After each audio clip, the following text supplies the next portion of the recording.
శ్రీకాకుళంలో 60 రూపాయలకి చికెన్ దమ్ బిర్యానీ దొరుకుతుందా? దమ్ బిర్యానీ కాదండి బాబు, ఇక్కడ ఫ్రై పీస్ బిర్యానీ కూడా దొరికేస్తుందంట. లొకేషన్ ఎక్కడ అనుకుంటున్నారా? ఓబిఎస్ దగ్గర ఉన్న అన్నా క్యాంటీన్ ఆపోజిట్ లో అయితే బిస్మిల్లా బిర్యానీ పాయింట్ లో అయితే దొరుకుతుంది. ఇక్కడ ఏసీ సిట్టింగ్ కూడా ఉంది. మేము వెళ్ళినప్పటికైతే 1 o'clock అయింది. బట్ అప్పటికే ఒక గిన్నెతో బిర్యానీ అయిపోయి రెడీగా ఇంకో 2 గిన్నెలతో అయితే కుక్ చేయడానికి రెడీగా ఉన్నాయి. మేమైతే ఇంకో బిర్యానీ రెడీ అయినంత వరకు వెయిట్ చేసి వేడిగా అయితే తీసుకున్నాము. క్వాంటిటీ చూసారా ఎంత ఉందో?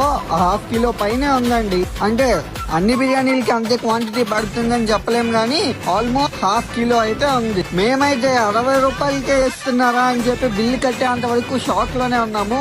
నాకైతే ఒక చికెన్ పీస్ పడింది భయ్యా. నేనైతే ఫుల్ హ్యాపీగా నా బిర్యానీని అయితే ఎంజాయ్ చేస్తూ తిన్నాను. టేస్ట్ అయితే సూపర్ గా ఉంది. మీరు కూడా ఇక్కడ బిర్యానీని ట్రై చేసి ఉంటే ఎలా ఉందో కమెంట్ సెక్షన్ లో కమెంట్ చేయండి. సో శ్రీకాకుళంలో ఉన్న వాళ్ళు ఎప్పుడైనా ఓబిఎస్ సైడ్ వెళ్తే ఈ బిర్యానీని డెఫినెట్ గా ట్రై చేయండి. టేస్ట్ ఎలా ఉన్నాయో కామెంట్ సెక్షన్ లో కామెంట్ చేయండి. ఇలాంటి ఫుడ్ ప్లేసెస్ కోసం మా అకౌంట్ కి ఫాలో చేయండి. Thank you.